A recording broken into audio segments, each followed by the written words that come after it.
My third video would be, guys, is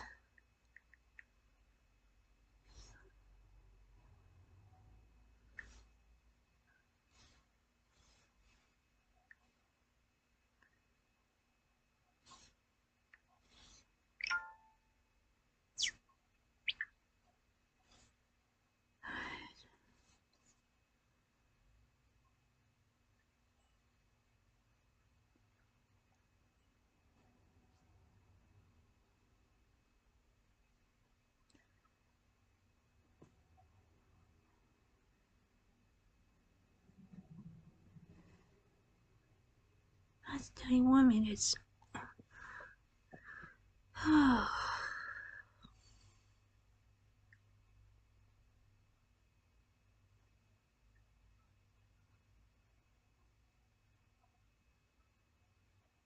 my god, let's do the teen who killed two sisters has satanic sacrifice.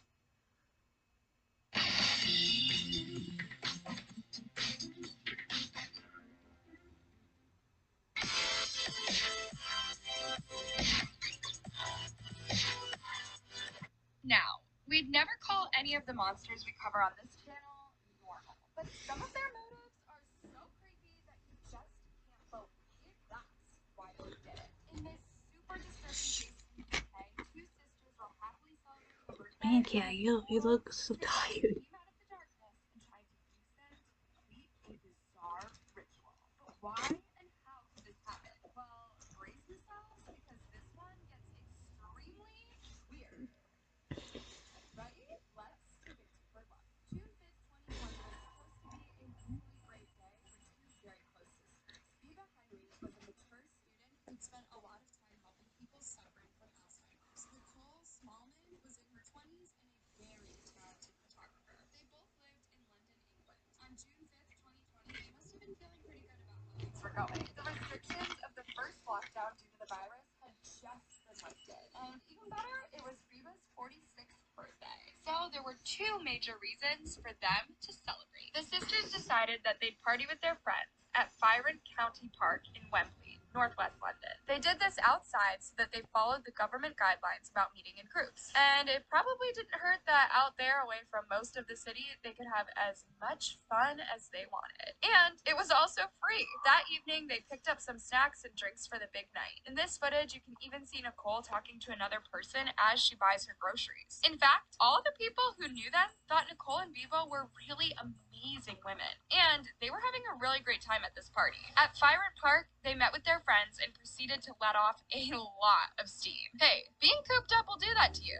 I think we can all relate there, right? The party started at around 7 or 8 p.m. that evening. Eventually, at about 12:30 a.m., all their friends called it a night and went home. But the two sisters weren't quite ready to leave the park yet. They were having such a great time that they kept right on dancing and laughing and playing with the fairy lights until at least 3 a.m. They were probably a little drunk by then. What I think is that they were so happy to be together that they never noticed anything that might be wrong out there. Basically, the sisters were completely unaware that someone very dangerous was lurking in the dark nearby, watching them party. And they had no idea at all what would happen to them next. The next day, by the evening of June 6th, 2020, Biba and Nicole's family and friends were starting to get very worried. Nobody had seen or heard anything from either of them. And even if they both had a major hangover, by that point, they should have answered, right? Although the family reported it to the police at first, the authorities didn't move all that quickly. But because they were so worried, a group of friends and family took the search upon themselves. They must have been so afraid of what they'd find. What they eventually discovered took it all from bad to so much worse. First, they spotted a pair of sunglasses, which belonged to Biba. They took this first find straight to the cops, but it wasn't really enough evidence for a proper police search. Then they noticed a large kitchen blade in the grass, very close to where the sisters had held their party. This was not a good sign. Nicole's boyfriend, Adam Stone, was now very worried. While he was still on a call with the police about the knife, he wandered down towards some bushes. What he found there made him scream for help, and he even fell to his knees in shock. It was worse than you could believe. And while the police were on their way, Adam contacted their mom. He said, Mina, we found it. Mina, I'm going to need you to sit down. I found them, but they've gone. Adam had found Biba and Nicole's bodies in those bushes below the hill where they'd had their party. Their clothes had been removed and they were lying top to toe and they were intertwined. That's super creepy. Someone had tried to hide them there. Can you imagine all those people walking by who never knew? That's so scary. The scene was also covered in that didn't belong to either sister. It was recorded as belonging to an unknown male, and it was clear that their attacker had somehow received a major injury during the struggle. This makes sense, although poor Biba never really saw who came out of the dark at her. It was pretty clear that Nicole did everything she could to fight back. Once she realized she was being attacked, she kicked and punched until she was overwhelmed by multiple injuries. The attack was described by the police as frenzied. At least an injured suspect is a great lead, but only if you know where to start looking. Over the next month or two, the police began to narrow down their suspects. The one thing they were totally sure of was that the sisters did not know the person who had taken their lives that night. So who could it have been? And why would a total stranger do something so awful to them? Honestly, strangers ending the lives of other strangers is still super rare. According to recent figures on homicide from the Office for National Statistics, 6 out of every 208 women in March 2019 had their lives ended by a stranger, which is way less than even 3%. Which is even scarier in some ways, isn't it? The danger is usually a lot closer to home. So random attacks like this are rare, but also totally terrifying whenever they happen. But Biba and Nicole obviously felt very safe together, surrounded by those fairy lights. And it wasn't long before the police started to close in on their suspect. It would turn out to be someone totally creepy. And it's safe to say, extremely sad, deluded, and dangerous. So you remember all the DNA evidence that was left all over the park? That was a huge help. After just about a month of searching, the police moved in on a prime suspect. The guy's name was Daniel Hussein. It's me. Hands on your head. Stay where you are. You're under arrest, all right? Don't you love how polite British police can be? Anyway, he didn't resist that taser, and so they had him ready for questioning. The injuries. Yeah. The wrists from the cuffs. No. Oh, is this the interview? But the injuries on your fingers. What happened there? And you notice that he never even questions what this is all about. Of course, they noticed that very suspicious cut on his hand. He claimed it was because of a robbery, but he never reported it because it never happened. Later, the police found very clear footage of him at a hospital the day after Biba and Nicole vanished. He was getting his injured hand checked out. The cut was so bad, they were going to refer him to a plastic surgeon. But the evidence against him was looking really conclusive. He'd also been spotted on video going into the same park where the sisters were. He'd been staying there for almost the whole night.